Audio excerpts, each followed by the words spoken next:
TV के भाव बढ़ जाते हैं क्योंकि इतने टूटते हैं, डिमांड अचानक बढ़ जाती है।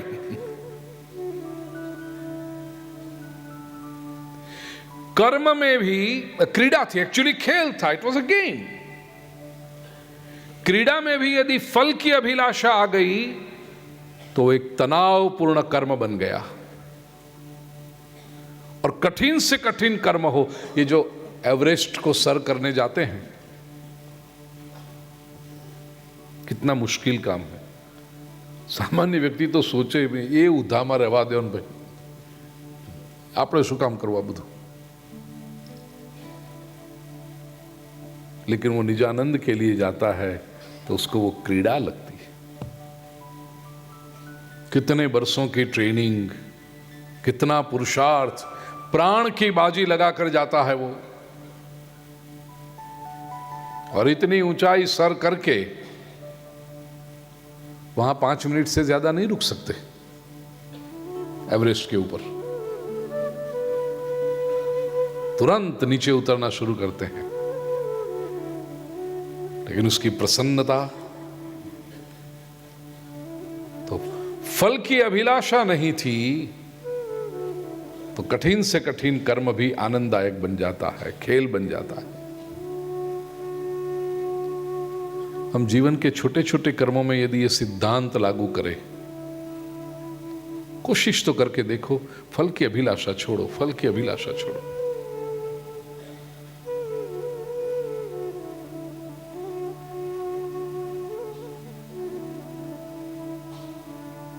बहन जी घर में भोजन भी बनाए ना, अच्छा भोजन बनाती है, लेकिन उसके पीछे एक अभिलाषा होती है कि भोजन करने वाले प्रशंसा करें, और उसमें भी विशेष करके वो,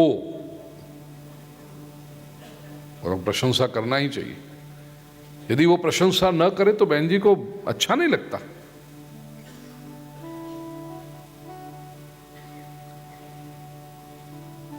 एक पति थे ऐसे, अच्छे से अच्छा भोजन पत्नी बना के रखे, कभी वो प्रशंसा नहीं करता था, खा लेता था बड़े मजे से, लेकिन प्रशंसा न करे। पहले 5, 7, 10 साल तो पत्नी बेचारी कुछ बोली नहीं, उनका स्वभाव ऐसा हो गया होगा। फिर 10 साल के बाद थोड़ा सा फैमिलियरिटी आ गई तो उसने डिमांड शुरू की, कभी तो कुछ कहो, सब लोग प्रशंसा करते हैं। ससुर जी प्रशंसा करते हैं, सासू माँ प्रशंसा करती हैं, जेठ जी करते हैं, जेठानी करती है, ननंद करते हैं, देवर, सब लोग प्रशंसा करते, तुम नहीं करते। 2-4 बार जरा आवाज ऊंची करके भी उसने कहा, कभी तो कुछ करो प्रशंसा, लेकिन वो एकदम मुंगोज, बोले नहीं।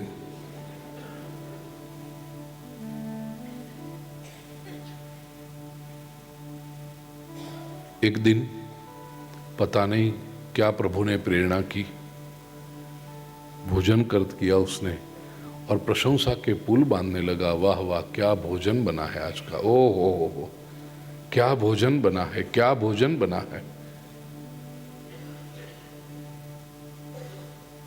અને ઘરવાળી જે વેલણે વેલણે,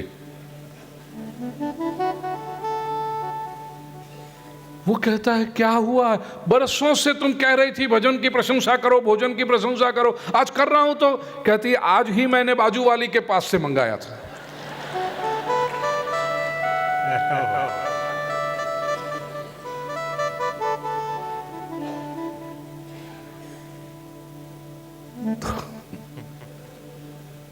मनुष्य की अभिलाषा है, कुछ कर्म के पीछे फल की अभिलाषा रहती है, वो जब निकल जाए। ह्यूमन माइंड ऐसा है, हमारे शास्त्रों में तो लिखा है, मॉडर्न साइकोलॉजिस्ट भी कहते हैं, ह्यूमन माइंड उद्देश्य को समझता है, पर्पस को समझता है, रिजल्ट को समझता है। ये निष्काम कर्मयोग की बात जो आप सुन रहे हो ना, मैं कह रहा हूं, कहना बड़ा आसान है, सुनना तो उससे भी आसान है, लेकिन निष्काम कर्मयोग का आचरण करना, ये पूरे अपने बिल्ट इन प्रोग्राम को बदलना होगा।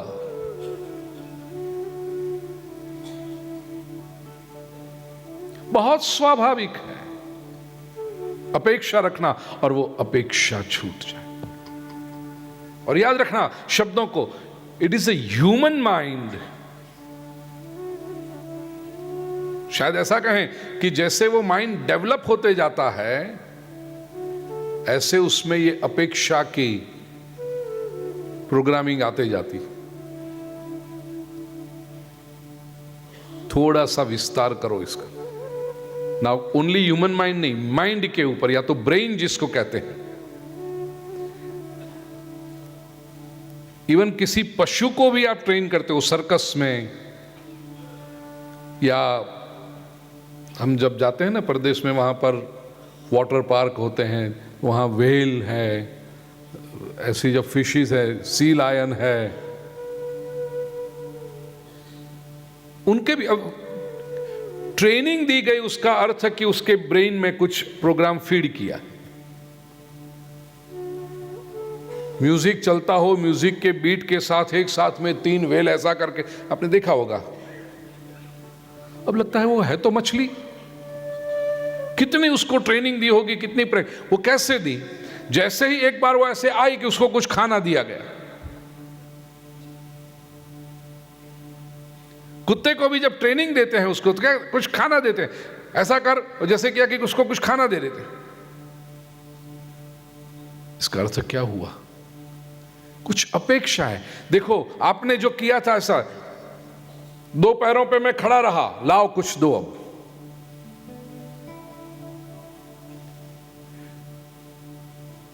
जितना प्रिमिटिव माइंड है उतना उसमें अपेक्षा नहीं है, लेकिन जितना माइंड डेवलप होते जाता है ये अपेक्षा बढ़ते जाती। और human mind is the most complicated and the most developed one, and hence it has the maximum expectation of results. उसमें भी देखो, गांव के लोग होंगे उसको ज्यादा अपेक्षा नहीं, वो बात बात में सॉरी थैंक यू की अपेक्षा नहीं करते। लेकिन पढ़े लिखे हुए शहर के लोग हुए और ज्यादा डेवलप ब्रेन हुआ, तो फिर यदि आप ये न करो, गांव में जा रहे हो और आपको प्यास लगी, किसी गरीब की या किसी किसान की झोपड़ी पर जाओ और पानी, तो उसने पानी पिलाया, आपने पी लिया, चल दिए, वो कोई फिक्र नहीं करेगा। वो ठीक है, वो खुश होगा, मेरे यहां कोई आया था, पानी पिला दिया मैंने। लेकिन शहर में आप किसी मेहमान के वहां जाओ, किसी के घर मिलने के लिए, और अच्छे सुसंस्कृत भद्र कल्चर्ड फैमिली के हों, और घर की पुत्री या बहू अच्छी सी ट्रे में, चांदी के ग्लास में, नहीं चांदी का प्याला होता है, चांदी का ग्लास कैसे हो तो चांदी के प्याले में पानी लाए, और वो जैसे एकदम with a smile on her face, तो आप वो पानी उठाते हो और उठा के सीधा गटक गटक गटक करो, नहीं, वो प्याला उठाकर थैंक यू। क्यों? डेवलप्ड है। नहीं कहोगे तो उसको लगेगा कैसे लोगों को बुलाते हैं मेरे घर वाले। क्या हुआ अर्थ? जितना माइंड, जितना ब्रेन डेवलप होता है उतनी अपेक्षाएं बढ़ते जाती। अब एक दूसरे छोर पर आपको जाना है। भारतीय संस्कृति से कहती है कि जो डेवलपमेंट है वो लीनियर नहीं है, सर्कुलर है। अब एक दूसरे छोर पर जाना है कि विकास तो और हो रहा है स्पिरिचुअल फील्ड में, भले लोगों की अभिलाषा हो वो पूर्ण करो, लेकिन आप कोई अपेक्षा मत रखो, कर्म अच्छे से अच्छे हो, फल की अभिलाषा ना हो।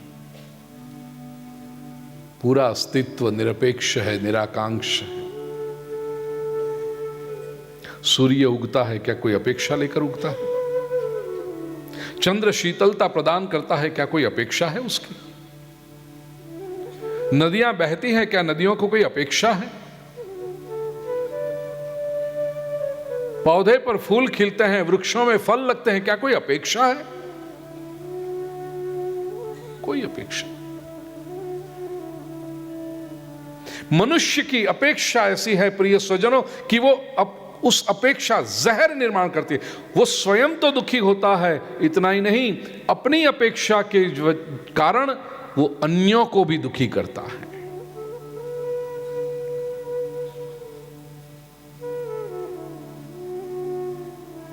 दो दिन पहले मैं अपने गुजरात के प्रतिष्ठित गायक प्रफुल्ल दवे के साथ बैठा था। कुछ लोगों की मैत्री और सहवास अच्छा लगता है, उसमें एक प्रफुल्ल भाई है मेरे लिए। तो अहमदाबाद में जब होता हूँ मिलना हो जाता है, आ जाते हैं। एक बड़ी सुंदर बात उन्होंने बताई, बाकी तो सब बात कि भागवत के गोपी गीत गांव के लोग कैसे गाते हैं, कैसे, वो चर्चा होती रहती है हमारी। बड़ी सुंदर बात उन्होंने बताई प्रफुल्ल भाई। रेफरेंस कहाँ से, वो रेफरेंस अलग था, लेकिन यहाँ मुझे गीता के यहाँ पर इसका दृष्टांत याद आ रहा है। वो गांव का जीवन, एक आहिर था, भरवाड़, ग्वाला, ग्वाला तो नहीं कहेंगे, भेड़ बकरियों को रखने वाला, क्या कहते हैं, ग्वाला ही कहते हैं, ठीक, गांव का। तो बकरियां चराने निकला था। बहुत सारी सैकड़ों बकरियां होती हैं उसकी, दूर तक ऐसे दिखाई पड़े ऐसी बकरियां। अब दोपहर का समय था, भोजन करके इसको जरा नींद लग गई होगी, तो वहां कोई दूसरा एक व्यक्ति, भील कोई आया, जंगल में रहने वाला, और कहीं किसी छोर से जाल डाली और उसमें 8-10 बकरियां और एक बकरा पकड़ा गया अंदर। जाल लेकर चला गया, भाग गया वो भील। ग्वाले को पता न चला। वो तो शाम को जब बकरियों को लेकर के जब लौटा गांव में और पता चला कि इनकी बकरियां नहीं आई इतने लोगों की, तो उसको फिगर मिल गया कि 10 बकरियां और एक बकरा कम हुआ है। ग्वाले ने कहा, मेरी करियर में कभी ऐसा नहीं हुआ, ऐसा बट्टा नहीं लगा मेरी करियर में कभी किसी। गई कहां 10 बकरियां और एक बकरा। उस समय तो उसने अपनी इज्जत संभालने के लिए अपनी 10 बकरियां और एक बकरा जिनके जिनके थे उनको दे दिए, लेकिन वो चुभता है कि भी मेरा गया इतना।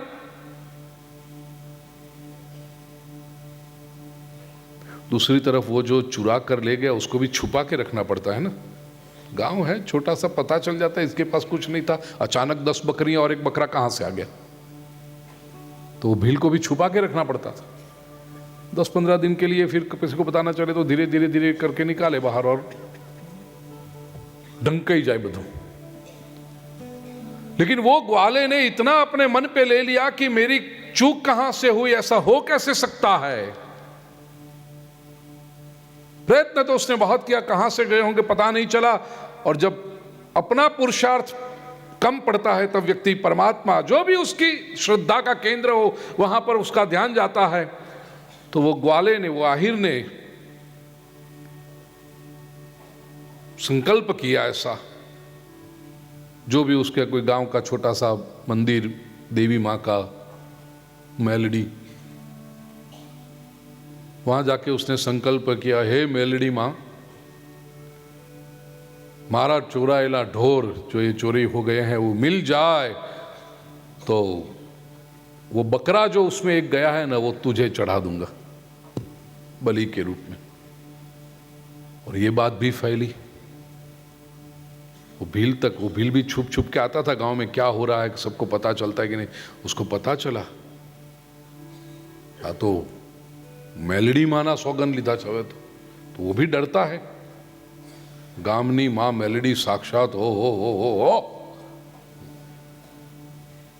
वो भील को जब पता चला कि ऐसा है, तो उसने वापस अपने घर जाते जाते मां मेलडी से कहा, मां मेलडी, ये जो मेरी चोरी पकड़ी न जाए तो वो बकरा मैं तुझे चढ़ाऊंगा। वो बकरा सोचता है, भाई इसमें मेरा क्या गुनाह।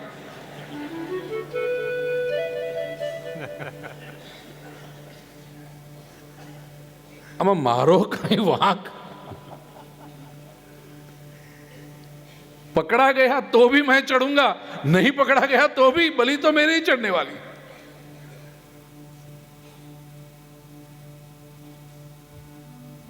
हाँ, प्रफुल्ल भाई का कहने का वो बात हमारी कुछ ऐसी चल रही थी कि समाज में जो बड़े लोग होते हैं ना, हर बार डंडा तो उनको ही पड़ता है। लेकिन यहां पर मेरे कहने का आशय, अभिलाषा जहां आई, अपेक्षा आई, बकरियां मुझे मिल जाए, अभिलाषा आई, तो अपनी अभिलाषा से अपने को तो दुख होता है, लेकिन दूसरों को भी दुख होता है, फल की जो अभिलाषा है। इसलिए याद रखना, शब्दों पर ध्यान देना। आप, दुखी व्यक्ति फलाकांक्षी होता है। शब्दों पर ध्यान दें। बात भी स्वाभाविक है, जब कोई अपूर्णता होगी, दुख होगा, तभी तो फल की अभिलाषा आएगी ना। मेरा इतना दुख है, दूर हो जाए, बस ये मिल जाए, इतना पैसे की कमी है, पैसे मिल जाए, जिसकी कमी है। दुखी आदमी फलाकांक्षी होता है, और फलाकांक्षी व्यक्ति दुखी होते रहता है। एक विष चक्र है। ये संसार में फलाकांक्षी व्यक्ति कभी सुखी हो ही नहीं सकता, क्योंकि अभी अभिलाषा पूरी हुई तो और बढ़ेगी इच्छा, आज नहीं कल वो दुखी होगा। इस दुष्चक्र को जिसे भेदन करना है, उसके लिए एक ही रास्ता है, नमाम कर्माणि लिम्पन्ते न मे कर्म फले स्पृहा। ये जिसने छोड़ दिया, एकमात्र रास्ता है। और प्रिय स्वजनों, एक रहस्य भी आपसे बता दूं। लोग ऐसा समझते हैं कि हम फल की अभिलाषा छोड़ेंगे तो फल मिलेंगे नहीं। ये गलत बात है। फल की अभिलाषा छोड़ोगे, फल और बेहतर मिलेंगे। ये अस्तित्व का सिद्धांत, आपने सोचा भी नहीं होगा ऐसे मिलेंगे।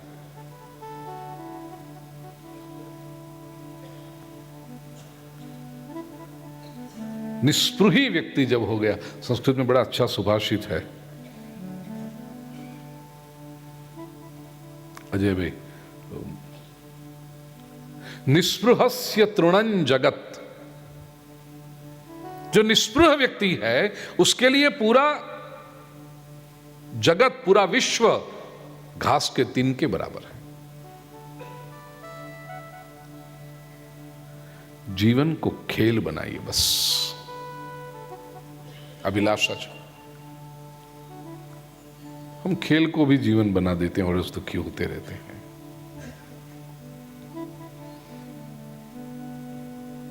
कई बार लोग पूछते हैं भगवान दुखी नहीं होते? नहीं, कभी नहीं। कृष्ण को कभी दुखी देखा? कभी नहीं। क्यों? क्योंकि उसके कोई फल की स्पृहा ही नहीं, फल की कोई अभिलाषा ही नहीं। स्पृहा में दो दोष आते हैं, एक आसक्ति है शुरुआत में, और अंत में अतृप्ति है। ये स्पृहा के दो दोष। शुरुआत में लालच है, आसक्ति, अटैचमेंट, और पूरी हो गई तो अतृप्ति है। स्पृहा कभी सुखी नहीं होने देती। मुझे इस वस्तु के बिना, इस व्यक्ति के बिना, इस विषय के बिना नहीं चलेगा, ये मानना, इसे कहते हैं आसक्ति। आसक्ति मनुष्य को अपूर्ण बनाती है, अधूरा महसूस कराती है और दुखी करती है, और अंत में अतृप्ति लाती है। और अतृप्ति भी मनुष्य को अस्वस्थ करती है। जितना मिला वो कम ही पड़ता है।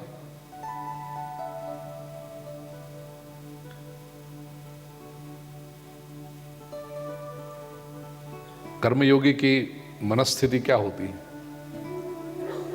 मैं कर्म करूंगा, मैं कर्म करूंगा, इतना ही नहीं, अच्छी तरह से करूंगा। I will give my 100%। और वो कर्म करने से ही मुझे आनंद है, फल को यदि आना हो तो आए, फल यदि आता है मेरे पास तो उससे फल की शोभा बढ़ेगी, फल से मेरी शोभा नहीं बढ़ती। जैसे कोई गायक हो,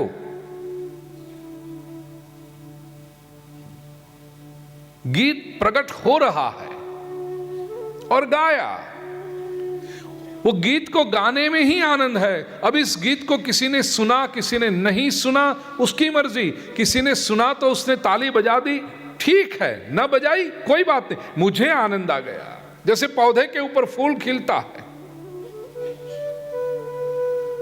कुछ था भीतर ये तत्व जो प्रकट होना चाहता था, पुष्प बनके खुशबू लहराना चाहता था आसपास,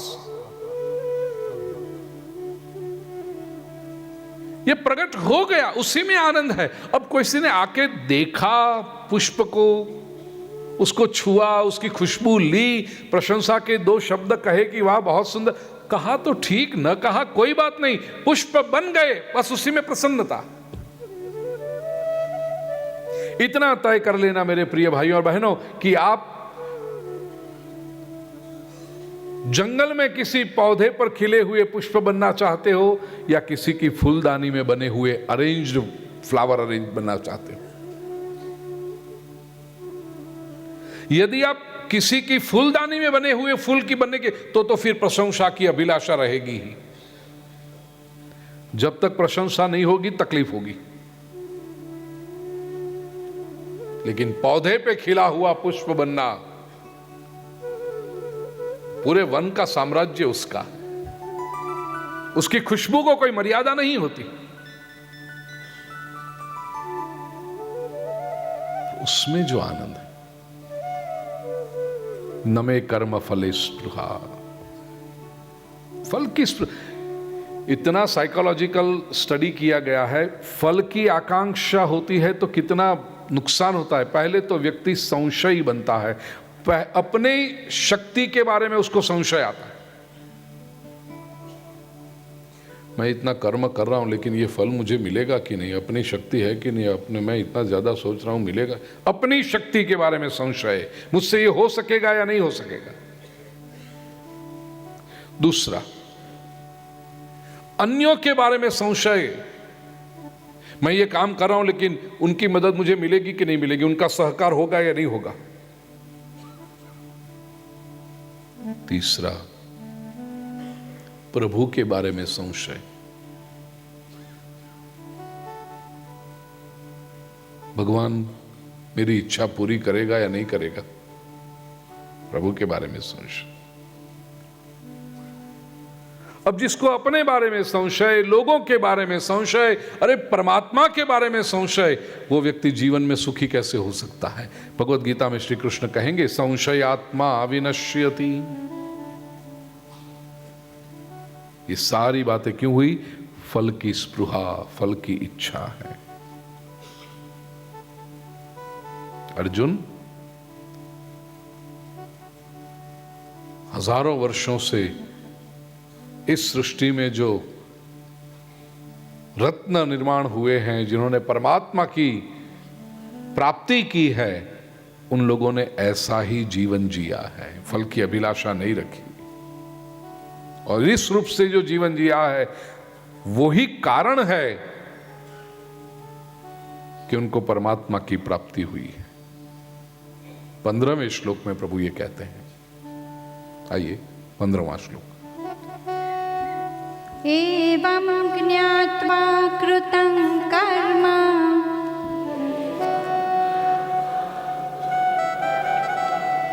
पूर्वैरपि मुमुक्षुभिः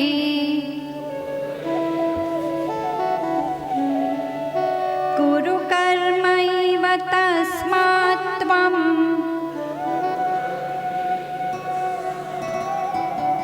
पूर्वैः पूर्वतरं कृतम्।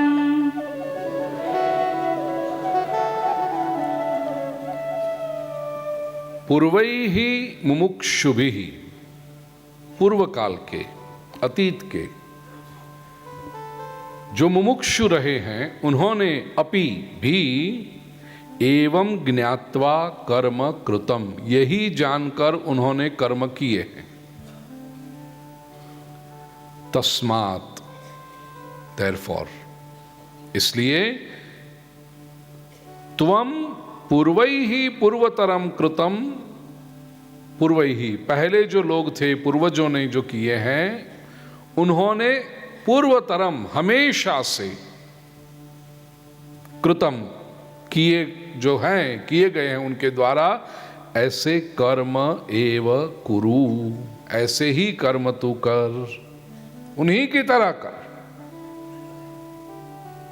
सृष्टि के लाखों वर्षों के इतिहास में जिन्होंने भी परम तत्व को पाया है, उन्होंने इसी, देखिए, कर्म किए बिना तो रह नहीं सकते। तीसरे अध्याय में आ गया था, शरीर यात्रा पिचते न प्रसिद्धेद कर्मणः, जन्म धारण करके आए हैं तो कर्म तो करना ही पड़ेगा।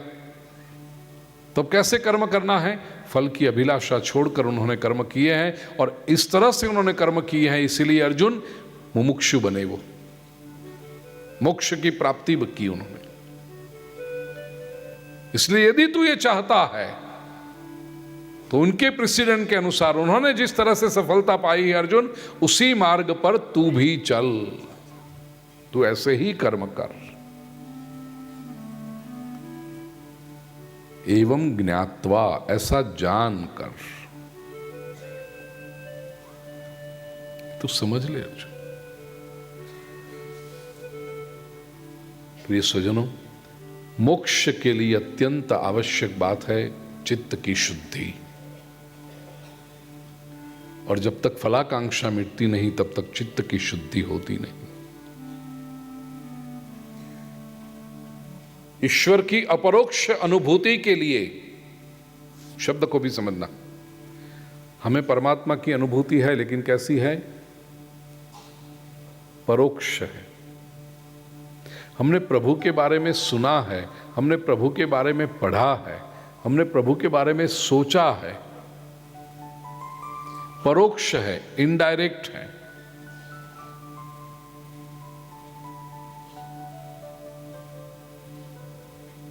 तो परोक्ष का विरोधी शब्द तो है ना प्रत्यक्ष। ऐसा क्यों नहीं कहा प्रत्यक्ष अनुभूति? प्रत्यक्ष शब्द का अर्थ होता है प्रति अक्ष, आंख के सामने। आवश्यक नहीं कि हर बार प्रभु आए तब आंख के सामने ही आए,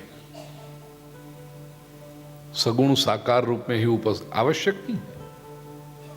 अनुभूति तो कई तरह से होती, इसलिए वेदांतियों ने परोक्ष का विरोधी प्रत्यक्ष अनुभूति नहीं कहा, अपरोक्ष। जो परोक्ष नहीं है, डायरेक्ट, लेकिन आंखों का ही विषय बन के ईश्वर आए, यह आवश्यक नहीं है। और आंख से मतलब है सारी इंद्रियां। ईश्वर जब साक्षात्कार का शुभ क्षण निर्माण करे हमारे लिए, तो आवश्यक नहीं कि केवल इंद्रिय गम्य ही हो। प्रत्यक्ष का अर्थ है direct experience, to be perceived by the sense organs, but it's not necessary.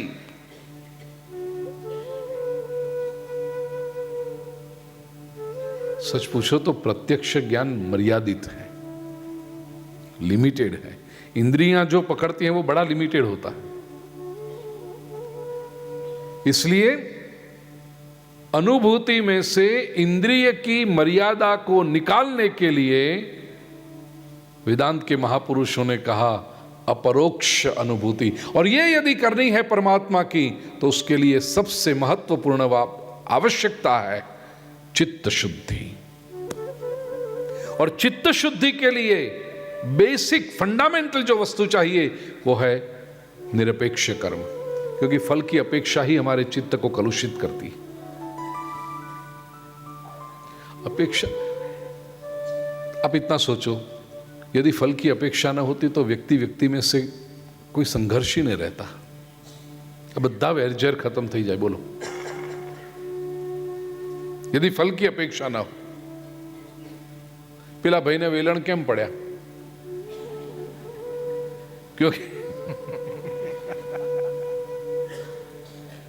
क्योंकि पत्नी को फल की अपेक्षा थी, वो ये समझे मेरा कर्तव्य है स्वादिष्ट भोजन बना के परोसना, या उससे भी आगे चलकर मेरा कर्तव्य है मेरे पति को, मेरे परिवार के जितने लोग हैं उनको तृप्ति देना, ये मेरा कर्तव्य है। अब मैं भोजन बना के तृप्ति दूं या पड़ोसन दे, बॉटम लाइन क्या है? उसको तृप्ति मिलनी चाहिए। ये यदि बात, तो फिर तृप्त था कोई संघर्ष? फिर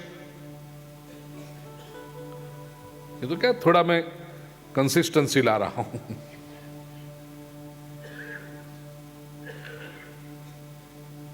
जीवन की छोटी छोटी बातों में से यदि फल की अभिलाषा चली जाए, अब जरा सोचिए जीवन कितना सुंदर हो जाए। जो मिल गया वो प्रभु की प्रसादी। मैंने अपनी तरफ से श्रेष्ठ कर्म किया है, जो मिल गया वो प्रभु की प्रसादी है। मेरी जो योग्यता थी तदनुसार परमात्मा ने मुझे दिया, प्रसन्न हूं। अपना संताप दूर हो जाए, लोगों से संघर्ष दूर हो जाए, ये बहुत बड़ी उपलब्धि है। अतीत में से इतना तो सीखे। तो इन शॉर्ट 3 प्रकार के लोग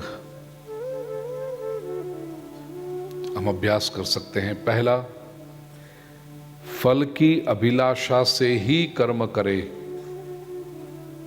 उसे हम कहते हैं संसारी। सच पूछो तो वो लोग पहले फल तय करते हैं, क्या चाहिए, उसके अनुसार फिर कर्म करते हैं। संसारी है। उसके दूसरे छोर पर हम सो कॉल्ड सन्यासी हैं, उनको कुछ फल नहीं चाहिए, ऐसा हम मानते हैं। सो कॉल्ड में इसलिए शब्द प्रयोग कर रहा हूं, तथाकथित, कि उनको कुछ चाहिए नहीं, और कुछ चाहिए नहीं इसलिए कोई कर्म करते नहीं। उसको हमने सन्यासी कहा उनसे। फल पहले तय करें और कर्म करें, संसारी।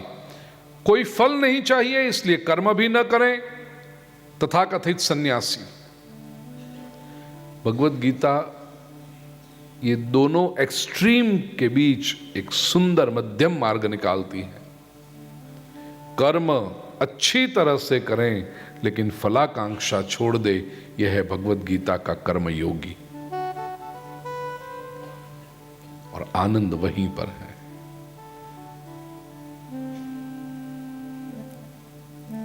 मौज वहीं पर है। भगवान श्री कृष्ण अर्जुन से कहते हैं कि अर्जुन इसलिए कर, याद करा दूं, केवल 3रे अध्याय में एक बहुत सुंदर कॉन्सेप्ट भगवान ने बताया था, लोक संग्रह मेवापि संपश्यन कर्तुमर्हसि। हेतु ये होता है लोक संग्रह, लोगों का कल्याण हो। आता राहिलो उपकारा पुरता, हमारे महाराष्ट्र के संत कहते हैं, लोगों का कल्याण।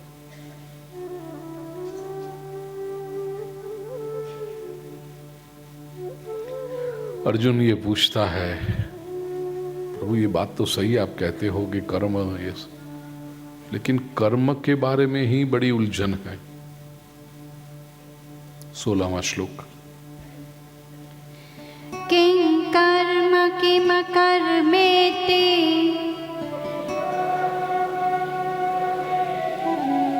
कवयोप्यत्र मोहिताः तत्ते कर्म प्रवक्ष्यामि यज्ञात्वा मोक्ष्यसे शुभात्।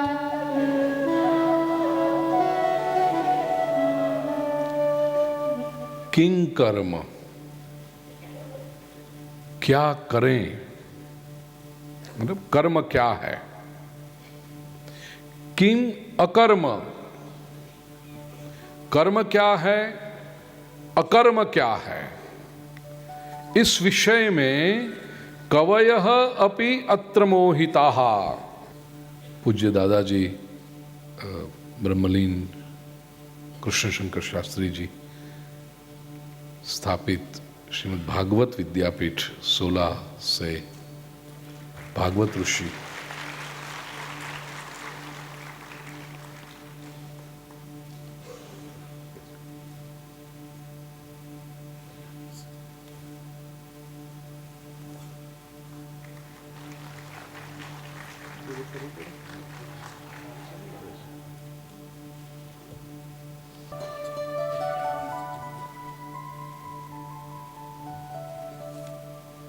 किंग कर्म किंग अकर्म, क्या करना चाहिए क्या न करना चाहिए, कर्म क्या है अकर्म क्या है, इस विषय में कवयः अपि मोहिताः, कवि भी मोहित है।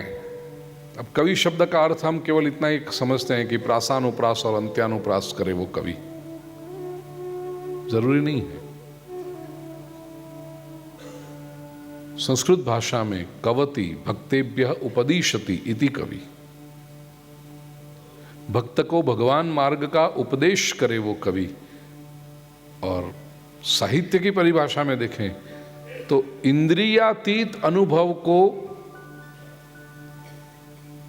शब्द के माध्यम से इंद्रिय गोचर बना सके वो कवि।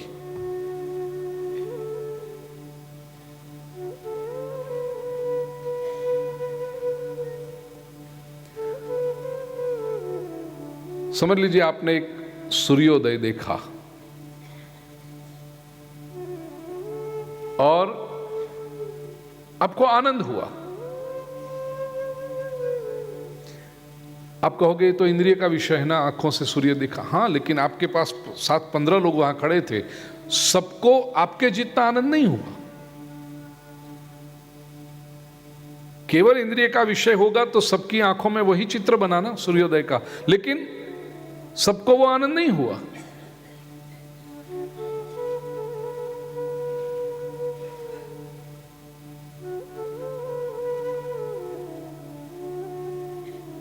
आपको जो आनंद हुआ, अब किसी के सामने जाकर वर्णन करो, कोई पूछेगा इतने प्रसन्न क्यों हो? अरे आज मैंने सूर्योदय देखा। तो अरे इतना सुंदर था, बड़ा आनंद आया। उसमें कौन सी बड़ी बात है सूर्योदय देखने में? और देखिए, आपको जो आनंद आया वो आप बता नहीं पाओगे किसी को, लेकिन जो कवि होगा वो इस सुंदर अनुभव को शब्दों में इतना सुंदर रूप से व्यक्त करेगा कि जो भी वो कविता पढ़े, जो भी उसकी रचना पढ़े, उसको वो आनंद आएगा। और वो आनंद ऐसे भी आएगा कि अभी उसके सामने सूर्य न भी हो, कमरे की 4 दीवारों में बंद बैठा है, लेकिन वो कविता पढ़ रहा है सूर्योदय की, उसको वो आनंद आएगा। ये कवि का कौशल्य है। कवि शब्द का एक तीसरा अर्थ जो यहां पर अभिप्रेत है वो ज्ञानी है। बड़े बड़े ज्ञानी भी इस क्षेत्र में मोहित हैं। कर्म क्या है अकर्म क्या है, कवयोप्यत्र मोहिताः तत्ते कर्म प्रवक्ष्यामि। भगवान श्री कृष्ण कहते हैं, अर्जुन वह कर्म मैं तुझे कहता हूं, यज्ञात्वा मोक्ष्यसे शुभात्, जिसको जानकर अशुभात मोक्ष से, अशुभ से मुक्त हो जाएगा। और अशुभ क्या है? जो विषय चल रहा है हमारा, उसमें अशुभ क्या है? कर्म के बंधन, वही अशुभ है। उससे तो मुक्त हो जाएगा। कर्म के बंधन, संसार का बंधन, उससे तो मुक्त हो जाएगा। कर्म करते तो सब हैं, लेकिन समझते बहुत कम हैं कि कर्म है क्या, किंग कर्म और अकर्म क्या है। यहां पर भगवान ने एक हेतु स्पष्ट बता दिया, मैं ऐसे कर्म तुझे बताऊंगा अर्जुन जिसको जानकर अशुभात मोक्ष से, अशुभ से मुक्त होगा। हम कर्म तो करते हैं और हम दावा भी करते हैं कि हमें सब पता है कर्म करने का, हम जो सोचते हैं वो करके दिखाते हैं, लेकिन भगवत गीता की परिभाषा में वो सफलता नहीं है। क्यों? क्योंकि जो भी हम करते हैं उससे अशुभ ही निर्माण होता है, संसार के बंधन ही निर्माण होते हैं, चाहे फिर वो सुख के बंधन हो या दुख के बंधन हो, चाहे वो राग हो या द्वेष हो, चाहे वो प्रिय हो या अप्रिय हो, द्वंद्व ही निर्माण होते हैं। मान अपमान, यश अपयश, जय पराजय, लाभ हानि, स्तुति निंदा, और ये द्वंद्व ही तो समस्या है। हमारे सारे कर्म ये अशुभ को निर्माण करते हैं, बंधन को निर्माण करते हैं। भगवान कहते हैं अर्जुन मैं ऐसा बताऊंगा तुझे जिस तरह से कर्म करने से, कर्म की लिस्ट प्रभु देने वाले नहीं है। Gita is not a list of do's and don'ts. Gita ये कहती है आप जो भी करो ऐसे करो जिससे बंधन निर्माण ना हो। कर्म चाहे कुछ भी करो आप, कर्म करने का तरीका भगवत गीता बता रही है। Gita doesn't tell you what to do, Gita only guides you how to do. कोई कर्म बुरा होता नहीं। अच्छे से अच्छा कर्म यदि गलत हेतु से किया जाए, गलत तरीके से किया जाए तो वो बुरा कर्म बन जाता है, और समाज शायद जिसे बुरा कर्म कहे वो भी अच्छे हेतु से किया जाए तो वो सत्कर्म बन जाता है। भगवत गीता का जो सौंदर्य है, भगवत गीता की जो रैशनल अपील है, भगवत गीता की जो यूनिवर्सल एक्सेप्टेबिलिटी है, वो इसी कारण से। भगवत गीता किसी धर्म की संकीर्णता से परे है। यूनिवर्सल एक्सेप्टेबिलिटी, वैश्विक स्वीकार भगवत गीता का हुआ है। उसका कारण यह है, आप एक धर्म में जाओगे तो वो list of do's and don't दे देंगे, इतना इतना करो, इतना इतना ना करो। दूसरे संप्रदाय में जाओगे वो अपनी तरह से एक लिस्ट थमा देगा आपको।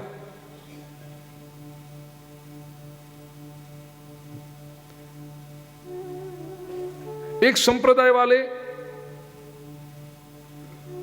उपवास में आलू खाते हैं, मतलब जो अच्छी बात है, फास्टिंग जिस तरह कर रहे हैं उस समय आलू खाते हैं, और दूसरा एक संप्रदाय कहेगा अरे आलू को तो खाना ही नहीं चाहिए।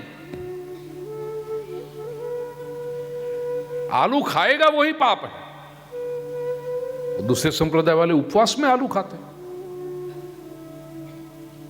बोलो कितना कंफ्यूजन है। तो अब आलू खाने वाला अच्छा या आलू ना खाने वाला अच्छा? और आलू तो बेचारी एक बात है। ऐसे कितने कितने कंफ्यूजन्स, और प्रत्येक के अपने लॉजिक हैं, प्रत्येक के अपने कारण हैं, और वो जितना संकीर्ण हुआ उतना उस कारण को इतना ठोस बना के आपके सामने रखेगा, जितना संकीर्ण है वो, जितना सेक्टेरियन है।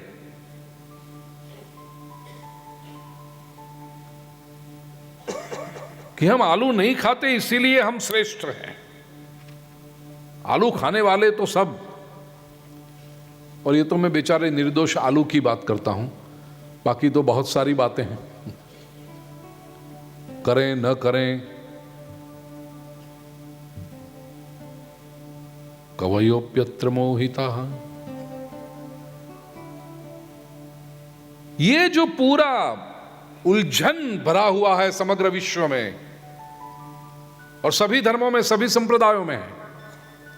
ऐसा मत मानना कि केवल भारत में ही है और हमारे ही बीच में, नहीं, सभी, पूरी दुनिया। ये मनुष्य का स्वभाव है बेसिकली। धर्म बेचारा क्या करे, दीवारें ही बना दी। भगवत गीता का जो सौंदर्य है उसमें है। पूरे 700 श्लोकों की गीता आप पढ़ो, पूरे 18 अध्याय पढ़ लो, कृष्ण कहीं पर नहीं कहेंगे ये कर तू।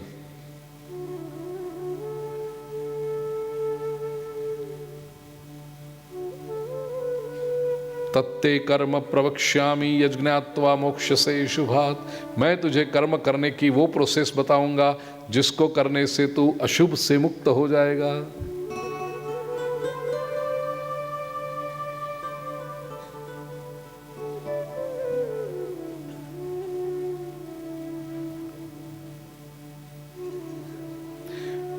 पिता का आदर करना ये अच्छी बात है या बुरी बात है? उत्तर दीजिए मुझे आप। पिता की बात मानना अच्छी बात है या बुरी बात है? अच्छी बात है। वाह, भगवान राम ने पिता की बात मानी। राज्याभिषेक होना था, वो छोड़ करके वन में चले गए। 14 वर्ष के लिए हम राम को भगवान बना दिया। वाह प्रभु वाह, पितृ आज्ञा के लिए आपने क्या ना कुछ किया। दूसरी तरफ प्रहलाद है,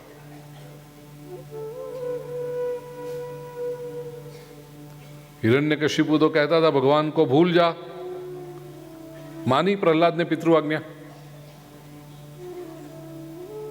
नहीं मानी।